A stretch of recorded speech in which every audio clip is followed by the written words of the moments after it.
Dear students, let's start new topic, surface tension. Surface tension actually related to water. मतलब surface tension जो phenomena है, it is related to water. For example, आपने देखा कि जो rain drop होता है वो स्फेरिकल होता है. ऐसा क्यों? अगर मैं आपको 4-5 ज्योमेट्रिकल फिगर देता हूँ, फॉर एग्जाम्पल से cube, a rectangular parallelepiped, a cylinder, a cone and a sphere, चारों का वॉल्यूम सेम है. सबका वॉल्यूम, ये जितने भी ज्योमेट्रिकल फिगर आपको मैंने दिया है, इन सब का वॉल्यूम सेम है. बट अगर आप देखेंगे then you will find that sphere has minimum surface area. Sphere has minimum surface area. That means ये एक water का property है कि it always acquire minimum surface area. ये बात आपको याद रखना है. I repeat, water has the tendency to acquire the area as small as possible. इसीलिए आपने देखा कि ये जितने भी ज्योमेट्रिकल शेप थे, cube, cuboid, cylinder, cone and fifth वाला स्फीयर, इन सब का अगर वॉल्यूम सेम है, still water acquire the spherical surface. Reason कि स्फीयर का सरफेस एरिया इन पांचों में सबसे कम रहता है. So point number 1, water has the tendency to acquire the area as small as possible. हमेशा उसका जो एरिया है वो सबसे मिनिमम रहेगा.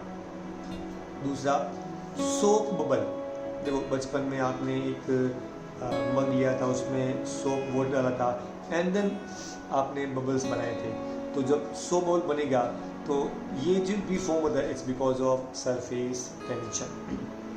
Now we will discuss other parts used in surface tension. सबसे पहले, what do you mean by cohesive force? A force that exists between the two molecules of same kind. ये ऐसा फोर्स है जो कोई सेम मॉलिक्यूल्स के बीच में ही exert होगा. For example, force between water molecules. आप दो वाटर मॉलिक्यूल्स लेंगे, इनके बीच में जो फोर्स रहेगा उसको आप बोलेंगे cohesive force. Force of attraction between the iron molecules in the iron nail. कील के अंदर आयरन, कील जो है वो आयरन की बन रही है, उसके अंदर जो आयरन मॉलिक्यूल्स है उनके बीच में जो फोर्स ऑफ अट्रैक्शन है, and that is nothing but cohesive force. So what is cohesive force? A force exerted between the molecules of same kind of identical molecules के बीच में जो force exert होगा उसको आप नाम देंगे cohesive force. What is adhesive force? A force exerted between the molecules of different kind. For example, अगर आपने पानी का ड्रॉप डाला ग्लास पे तो ग्लास और पानी के बीच में अट्रैक्शन होगा. ये ग्लास और पानी दोनों अलग अलग सब्सटेंस हैं, इनके बीच में जो अट्रैक्शन होगा that is called as adhesive force. आप मर्क्यूरी लो और उसको ग्लास पे डालो, उनके बीच में जो फोर्स होगा that is called as adhesive force. Mainly हम इस पूरे चैप्टर के अंदर ही ये दो ही एग्जाम्पल लेंगे, water with glass and mercury with glass as examples for adhesive force. What do you mean by molecular range? ये एक मान लो एक मॉलिक्यूल है, ये मॉलिक्यूल किसी दूसरे मॉलिक्यूल को कहाँ तक अट्रैक्ट कर सकता है. फॉर एग्जाम्पल, जैसे इट मे बी लाइक 10⁻15, 10⁻14, 10⁻13, 10⁻10, 10⁻10, 10⁻9. मतलब कितना मैक्सिमम डिस्टेंस है वहां तक एक मॉलिक्यूल दूसरे मॉलिक्यूल को अट्रैक्ट कर सकता है. मतलब it can exert the force of attraction on the other molecule. This maximum distance is called as molecular range. The maximum distance of a molecule from another molecule up to which it can exert an appreciable force of attraction on the other molecule is called as molecular range. मतलब किसी भी दो molecule के बीच में maximum distance कितना हो सकता है सो दैट एक मोलिक्यूल दूसरे मोलिक्यूल को अट्रैक्ट कर सकता है. ये जो डिस्टेंस है इसको बोलते हैं molecular range, and that molecular range is 10⁻⁹ metre. कितना? 10⁻⁹ मीटर. ये आपको वैल्यू याद रखना है. देन इससे एक स्टेप आगे, what do mean by sphere of influence. अब जैसे मैंने कहा था कि ये मॉलिक्यूल है वो इस डायरेक्शन में 10⁻⁹ मीटर तक अट्रैक्ट कर सकता है. सिमिलरली इस डायरेक्शन में भी, इस डायरेक्शन में भी, इस डायरेक्शन में भी, मतलब एवरीवेयर. आप अगर आपने एक रेडियस लिया 10⁻⁹ मीटर का और वो रेडियस लेके अगर आप एक स्फीयर ड्रॉ करेंगे, एक इमेजनरी स्फीयर ड्रॉ करेंगे, तो वो स्फीयर का नाम क्या होगा? Sphere of influence. मतलब an imaginary sphere having radius equal to molecular range is called as sphere of influence. An imaginary sphere having radius equal to molecular range is called as sphere of influence. I hope you got it. पक्का? कोई doubt है? See please. Then what is surface film? Actually पानी के ऊपर एक film रहता है, और वो जो फिल्म है उसका जो थिकनेस है वो भी is equal to molecular range, मतलब 10⁻⁹ मीटर रहता है. एंड वो जो फिल्म है उसको हम बोलेंगे सरफेस फिल्म. सो सरफेस फिल्म क्या है? A film on the surface of liquid, a film on the surface of liquid having thickness is equal to molecular range is called as surface film, called as surface film. I hope it's clear. कोई doubt? पक्का वाला? Now see please. अभी इसके basis पे we will find what is the surface tension on the basis of molecular theory. आप एक container low, the container is filled with water.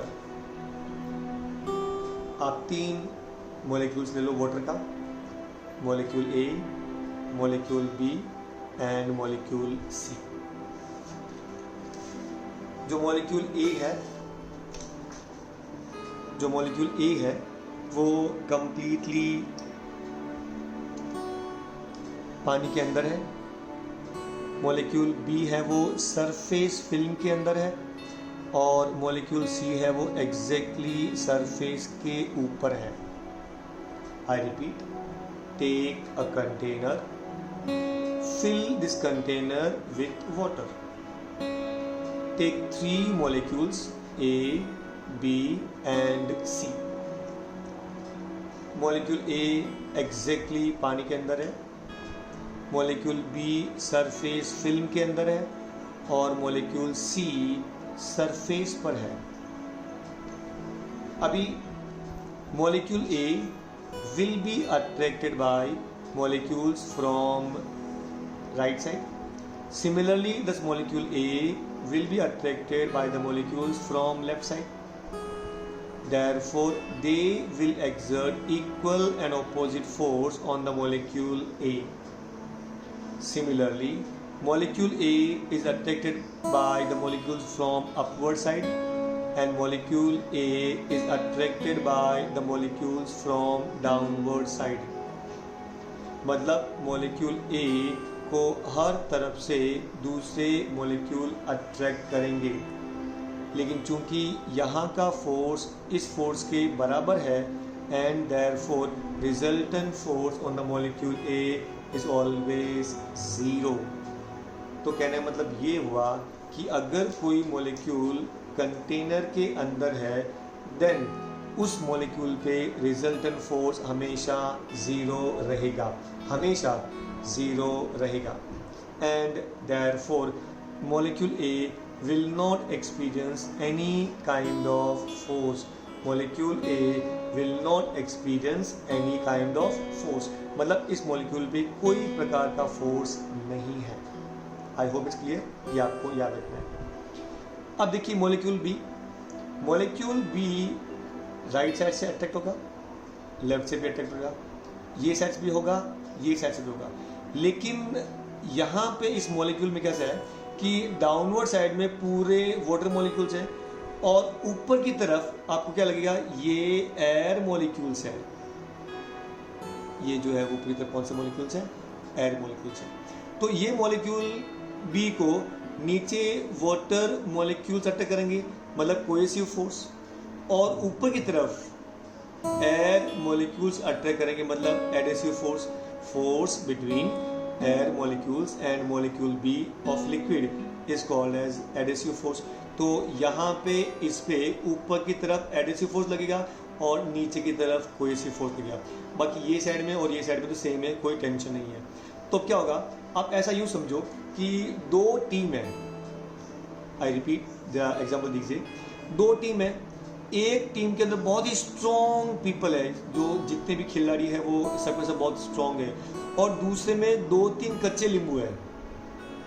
तो आपको क्या लगेगा, ये एकदम नहीं जीतेगा, हाँ डेफिनेटली इनका पलड़ा भारी देगा। एंड देयरफॉर ये जो प्लेयर्स है उस डेफिनेटली उनको खींच के लेके आ जाएंगे। अगर आप वो टग ऑफ वॉर खेलेंगे ना, टग ऑफ वॉर, तो ऑब्वियसली ये पॉइंट को नीचे वाले मॉलिक्यूल खींच के लेके जाएंगे, लेकिन इतना भी फास्ट नहीं, क्योंकि वो पूरी टीम वीक नहीं है। यहाँ देखो, ये केवल आधे के अंदर केवल इतने से जो मॉलिक्यूल्स है वो एयर है, जिनकी वजह से इनका फोर्स हल्का सा कम पड़ जाता है, और ये फोर्स पूरा वाटर है। And therefore it will experience more and more stronger. Therefore molecule B will experience a force slightly inside, मतलब जो मॉलिक्यूल बी है वो अंदर की तरफ हल्का सा ज़्यादा फोर्स एक्सपीरियंस करेगा। एंड देयरफॉर द मॉलिक्यूल, मतलब कि इस साइड का फोर्स कम है, इस साइड का फोर्स हल्का सा ज़्यादा है, देयरफॉर मॉलिक्यूल बी नीचे जाने की कोशिश करेगा, मतलब अंदर की तरफ जाने की कोशिश करेगा। I hope it's clear. अब चलते हैं मॉलिक्यूल सी पे। Molecule C is attracted by water molecules from downward side and is attracted by air molecules from upward side. I hope it's correct। इसका मीनिंग ये हुआ कि आप अभी देखो कि दो टीम है, ये बहुत स्ट्रॉन्ग टीम है और एकदम कच्चा नींबू है। तो ऑब्वियसली ये अगर टग ऑफ वॉर खेलेंगे, then this molecule C will be pulled downward with strong force, क्योंकि सामने बिल्कुल रेजिस्टेंस कम है। Therefore molecule C will experience strong force inward. अब एक बार वापस इन शॉर्ट, हमें क्या देगा कि मॉलिक्यूल ए के ऊपर किसी प्रकार का फोर्स नहीं है, क्योंकि जितना फोर्स राइट साइड से उतना फोर्स लेफ्ट साइड से, जितना फोर्स ऊपर से उतना फोर्स नीचे से। Therefore resultant force on the molecule A is 0। Molecule B में राइट साइड लेफ्ट साइड बराबर, ये टेंजेंट ये वाला और ये वाला स्लैंटिंग वाला बराबर। केवल कुछ मॉलिक्यूल्स है वो एयर है और यहाँ पे तो पूरा वाटर ही है। We know that cohesive force between the water molecule B and water molecule is stronger as compared to adhesive force between the air molecules and the water. Therefore, molecule B will experience slight downward force. Molecule C ऊपर की तरफ पूरा air molecules, नीचे की तरफ पूरा water molecules. Cohesive force between the water molecule C and water molecules is stronger as compared to adhesive force between the water molecule C and air molecules. Therefore, water molecule C will experience strong force in downward direction. 3 important conclusion। अगर कोई molecule पूरी तरह से पानी के अंदर है, उस पर कोई किसी प्रकार का फोर्स नहीं लगेगा। अगर मॉलिक्यूल सरफेस फिल्म के अंदर है तो it will experience slightly downward direction, और अगर मॉलिक्यूल सरफेस पर है then it will experience strong force directed in downward direction. इसका मतलब ये हुआ कि अगर कोई मॉलिक्यूल सरफेस पर है वो मॉलिक्यूल पे हमेशा फोर्स लगेगा नीचे की तरफ पानी के अंदर जाने के लिए। अगर अंदर स्पेस है तो वो वहाँ पे जाएगा, और जैसे ही वाटर मॉलिक्यूल्स जो सरफेस पर है वो नीचे जाएंगे तो number of molecules on the surface will decrease, therefore area will decrease. एक बार वापस देखिए, ये सरफेस है, अगर सरफेस के मॉलिक्यूल्स है उनको हमेशा फोर्स लगेगा नीचे जाने के लिए। अगर नीचे पानी के अंदर स्पेस है तो वो मॉलिक्यूल्स नीचे जाएंगे, तो जितने मॉलिक्यूल सरफेस पे हैं उनमें से कुछ मॉलिक्यूल्स अगर नीचे चले जाएंगे तो उनका सरफेस का साइज कम हो जाएगा एंड देयरफॉर एरिया कम हो जाएगा। यही रीजन है कि water droplet is always spherical in shape. Okay, जिन मॉलिक्यूल को अंदर जाने के लिए जगह मिल गई तो वो तो अंदर जाएंगे, लेकिन जिन मॉलिक्यूल को जगह नहीं मिला लेकिन उन मॉलिक्यूल तो हमेशा they will try to go inside. इसका मतलब there always will be a tendency, उनमें हमेशा एक टेंडेंसी रहेगा कि उनको नीचे जाने का है, उनको लिक्विड के अंदर जाने का है, लेकिन वो जा नहीं सकते and therefore these molecules will always be under tension and hence this tension is called as surface tension. I mean to say surface के ऊपर जितने भी molecules है they always will try to go inside, लेकिन चूंकि अब अंदर जगह नहीं है so वो molecules अंदर नहीं जा सकते, but they always will be under tension. Hence this phenomenon is called as surface tension. और इस surface tension की वजह से ही always water molecules acquire the shape of sphere and not other geometrical shape. I hope it's clear. पक्का वाला? Okay. अब important point. अगर कोई we will now discuss surface energy.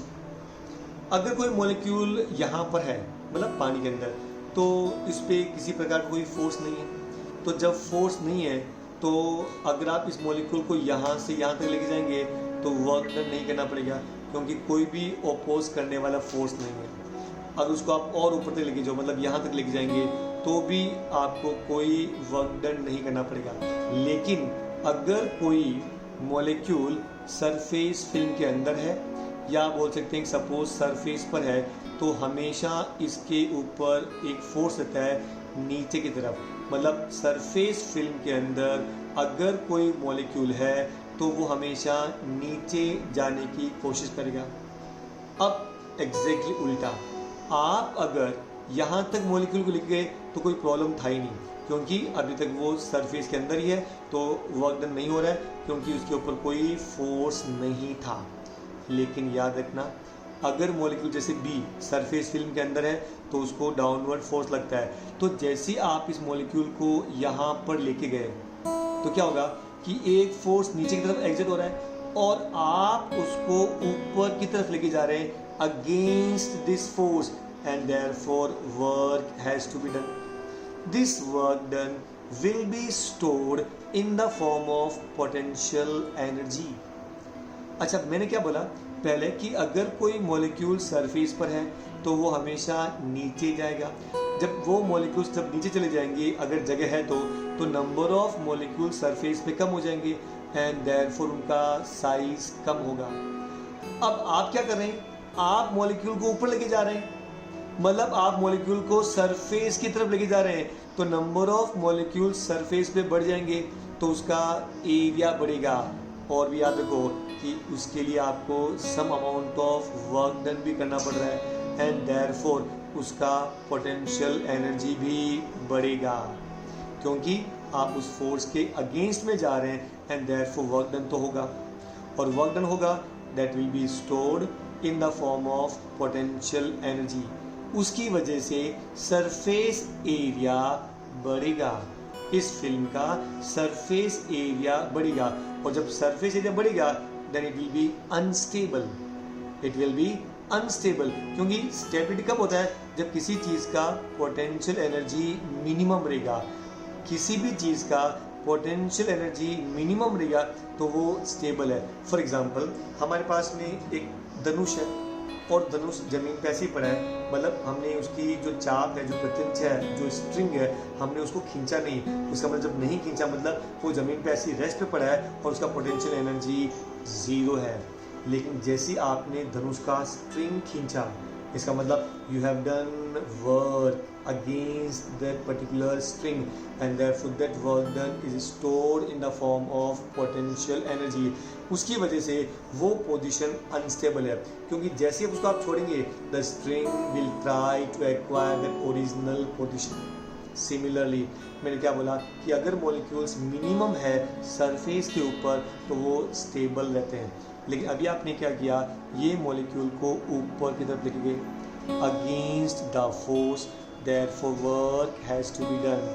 This work done will be stored in the form of potential energy, and this potential energy is used to increase the area of surface film। Hence potential energy per unit area in increasing the area of surface film by unity मतलब per unit area। I repeat, the work done in increasing the area of surface film by unity मतलब potential energy per unit area।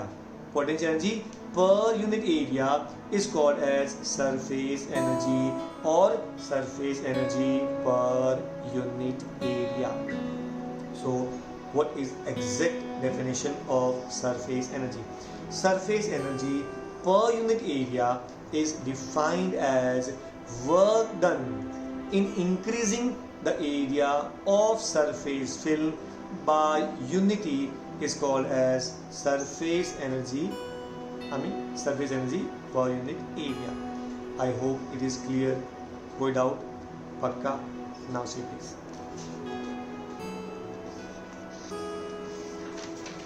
What is surface tension? एक तो हमने discuss किया था on the basis of molecule theory, जिसकी वजह से they always try to acquire the area as small as possible. Let's give few more examples of surface tension. आप एक पेंट ब्रश लो और उस पेंट ब्रश को अगर आपने पानी में डाला तो उसके जितने भी ब्रिसल्स है they will scatter in all possible directions. अगर आपने पेंट ब्रश लिया जिसे आप पेंटिंग करते हैं और उसको अगर आपने पानी में डाला तो उसके जो ब्रिसल्स है and these bristles they will scatter मतलब सब वो अलग अलग हो जाएंगे। लेकिन जैसे ही आपने पेंट ब्रश को बाहर निकाला पानी में से तो all these bristles they will cling together because of surface tension, क्योंकि उसमें पानी रहता है। And this water always try to acquire the area as small as possible, and due to which the brush, जितने भी bristles है उस brush के, they will be closed together, they will cling together because of surface tension। I hope it's clear। Now see this। अभी what is surface tension? ये आप एक water surface ले लीजिए, free surface of liquid, उस पे आप एक imaginary line draw कीजिए, और अब क्या होगा कि ये इमेजिनरी लाइन के दोनों तरफ फोर्स होगा। I give you best example.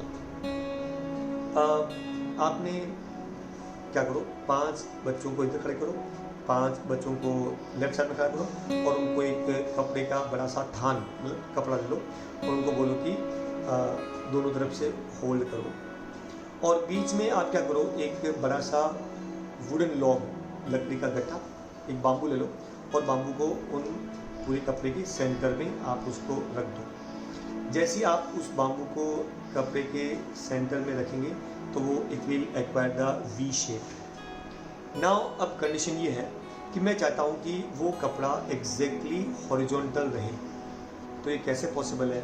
ये तभी पॉसिबल है जब दोनों बाजू वाले जो बच्चे हैं उस कपड़े को जोर से खींचेंगे, तो क्या होगा कि कपड़ा विल बी परफेक्टली हॉरिजॉन्टल और बाम्बू एग्जैक्टली उसके मिडल में रहेगा। So you can see surface tension exactly like this. तो अगर आपने एक इमेजनरी सरफेस ड्रॉ किया पानी के ऊपर, आपने ये एक लाइन आपने ड्रॉ की, अब क्या होगा कि ये जो वाटर लाइन है, ये जो इमेजनरी लाइन है, इसको फोर्स इस तरफ भी एग्जिट होगा और इस तरफ भी एग्जिट होगा। Hence we can say force is exerted normally on this imaginary line which is drawn on the free surface of liquid। तो एक्चुअली सरफेस टेंशन क्या है? It is a force per unit length. Basically क्या है? Force per unit length. एक unit length पे कितना force exert होता है उसको बोलते हैं surface tension. So exact definition क्या है? Surface tension is defined as force per unit length. Force per unit length acting normally. ये फोर्स कैसे एक्ट होगा? Normally on an imaginary line, on an imaginary line drawn on the free surface of liquid। I repeat, surface tension is defined as force per unit length, defined as force per unit length acting normally on an imaginary line, on an imaginary line drawn on the free surface of liquid, drawn on the free surface of liquid। तो ये था आपका definition surface tension का। I hope आपको समझा रहेगा। अब उसका फॉर्मूला क्या रहेगा? Surface tension is force per unit length, that is F/L। मैं आपको बाद में एक्सप्लेन करूंगा कि कहीं कहीं जगह पे हम लोग F/12 भी यूज़ करते हैं, लेकिन बाद में। अच्छा, फोर्स का यूनिट क्या होता है? न्यूटन। लेंथ का यूनिट क्या होगा? मीटर।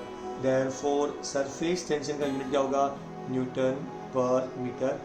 MKS सिस्टम में और CGS में न्यूटन का डाइन, मीटर का centimetre. So unit is dyne per centimetre. अभी कुछ लिक्विड्स है जिनका surface tension we should know, ऐसा लर्न करना कंपल्सरी नहीं है क्योंकि एग्जाम में आपको देंगे, लेकिन फिर भी थोड़ा देखने के लिए कि सरफेस टेंशन किसका ज़्यादा है किसका कम है। कि चूसी वाटर का surface tension 72.7 dine per centimetre, mercury का 435.5 dine per centimetre and soap solution का 25 डाइन पर सेंटीमीटर। तो ये surface tension you should know of these liquids. I hope it is clear. कोई डाउट? पक्का? Very good. नाउ सी, अब जैसे हमने आप डिस्कस किया था कि हम लोग F/L कब यूज़ करेंगे और F/2L कब यूज़ करेंगे। प्लीज़ रिमेंबर, ये किसी टेक्स्ट बुक में नहीं दिया हुआ है, ये किसी भी आपको रेफरेंस बुक में एग्जैक्ट ऐसा नहीं मिलेगा कि कब यूज़ करते हैं। This is here bye practice. Now see, F/L for example आपने मेटल डिश लिया, पूरा मेटल प्लेट है, ये डिश मतलब मेटल का प्लेट है पूरा, बीच में जगह नहीं है। तो अगर आपने मेटल प्लेट को जब आप पानी में रखेंगे तो क्या होगा कि इस तरफ पूरा मेटल प्लेट है, बाहर पानी है, मतलब मेटल प्लेट के एक तरफ पानी है, ऊपर या बीच में यहाँ पे पानी नहीं है, नीचे ऑब्वियसली है, लेकिन उसके बाहर भी पानी, केवल बाहर पानी है। क्योंकि एक ही साइड में पानी है, देयरफॉर हम लोग केवल एक बार L यूज़ करेंगे। लेकिन अगर आपने एक रिंग लिया तो ये रिंग के अंदर भी पानी है और रिंग के बाहर भी पानी है। आपने रिंग लिया और रिंग को पानी के सरफेस पे डाल दिया, ऐसा रिंग को पानी के सरफेस पे डाल दिया तो बाहर भी पानी है और अंदर भी पानी है, and therefore it is F/2L। Similarly आपने मेटल स्क्वायर प्लेट लिया, ये मेटल स्क्वायर प्लेट है, तो इसका लेंथ L and L, लेकिन टोटल लेंथ कितना हो गया? It is 4L। सो वही वापस मेटल प्लेट के यहाँ पे तो मेटल है और बाहर की तरफ केवल पानी है, देयरफॉर एक ही बार आपको लेंथ यूज़ करना है, मतलब पूरा लेंथ मतलब it's a perimeter. So it is F/, total length is 4L। और यहाँ पे टोटल लेंथ क्या था, सरकमफ्रेंस 2 पाई आर, लेकिन यहाँ पे 2 टाइम्स यूज़ करना है, so 2 pi R plus 2 pi R, 2 times 2 pi R. अगर आपने मेटल स्क्वायर फ्रेम लिया तो याद रखो मेटल फ्रेम के अंदर भी पानी है, बाहर भी पानी है, therefore it is F/2 times 4L। I hope it clear. अच्छा एक बात और, जब हम लोग एरिया कंसिडर करेंगे तो याद रखना वाटर ड्रॉप के अंदर पानी है और बाहर एयर एक ही तरफ है, देयरफॉर उसमें भी हम लोग L यूज़ करेंगे, मतलब एक बार एरिया यूज़ करेंगे। लेकिन सोप बबल के अंदर भी एयर है, बाहर भी एयर है, तो जब आप वर्क डन जब हम लोग डिस्कस करेंगे तो याद रखना सोप बबल के टाइम में आपको 2 से मल्टीप्लाई करना है। आई रिपीट, क्यों? वाटर ड्रॉपलेट्स, एक पानी का ड्रॉप है, अंदर पानी है, केवल एयर एक ही तरफ है, सो इसलिए ओनली 1 टाइम रहेगा सरफेस टेंशन। लेकिन सोप सॉल्यूशन के अंदर, सोप सॉल्यूशन मतलब बबल, वो जो सोप बबल है उसके अंदर भी एयर है और बाहर भी एयर है, 2 टाइम्स है, therefore the surface tension to be multiplied by 2। That will discuss later on जब हम इसके सम्स सॉल्व करेंगे। आई होप आपको समझा। Very good.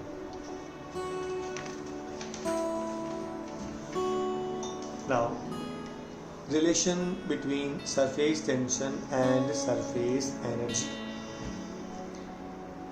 Let's take a wire frame P, Q, R, S, or you can say P dash P, S, S dash।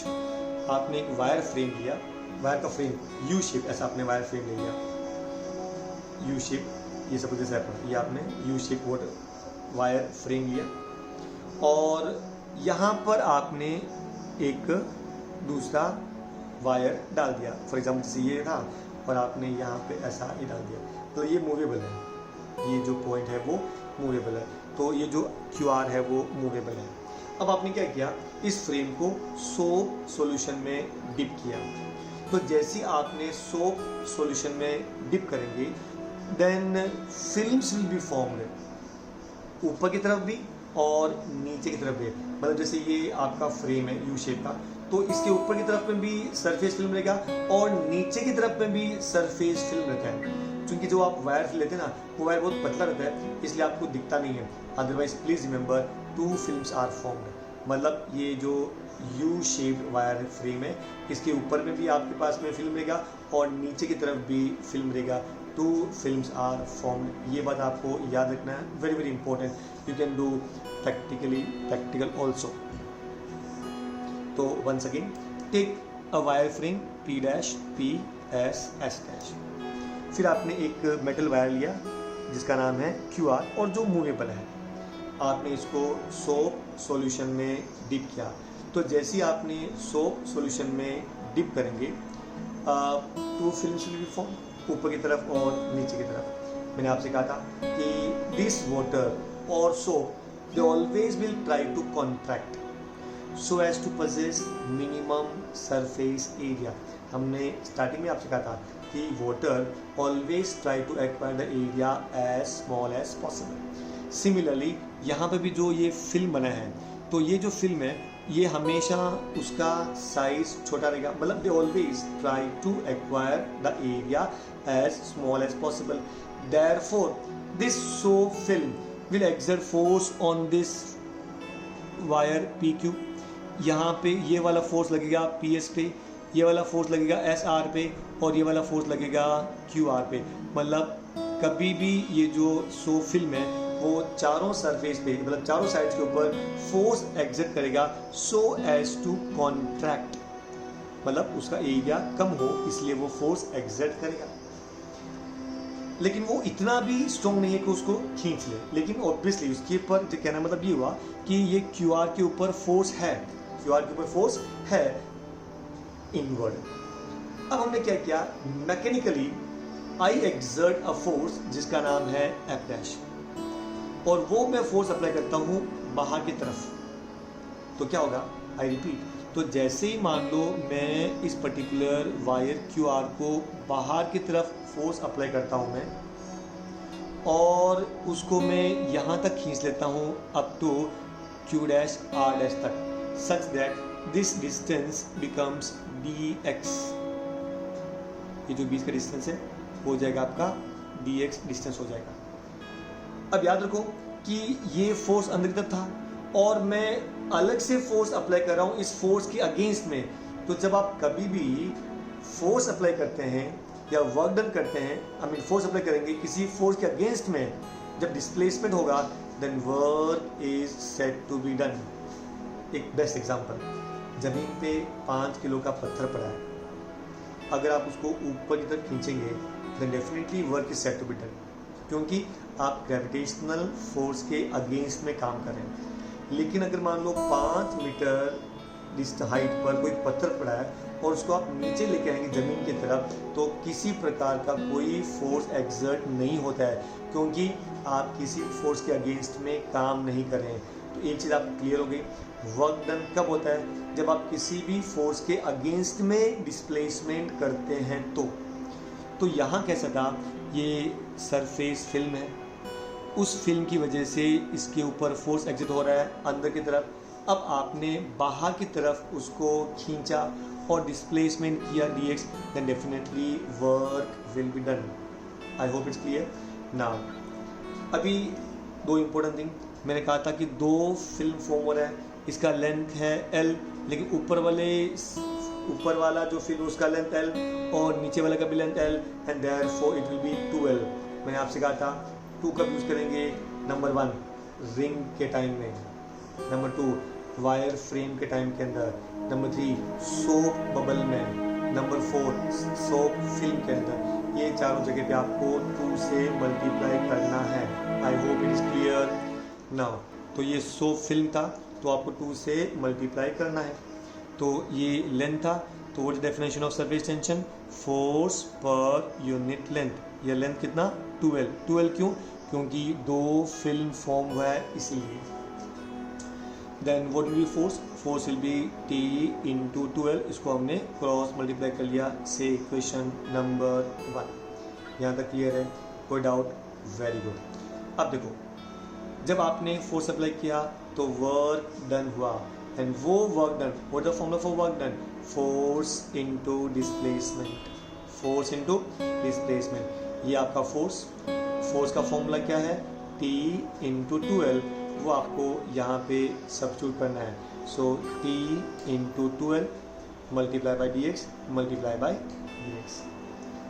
अभी यहाँ पे L into x is the area, length into breadth is the area.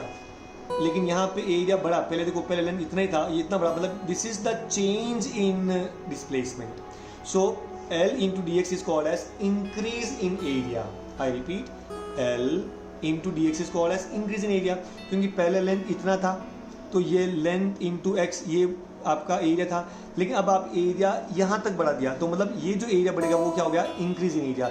तो हम लोग उसको नाम देंगे, obviously it is area, लेकिन उसको हम क्या बोलेंगे? इंक्रीज इन एरिया, क्योंकि पहले एरिया इतना था, अब इतना हो गया, तो कितना बढ़ा?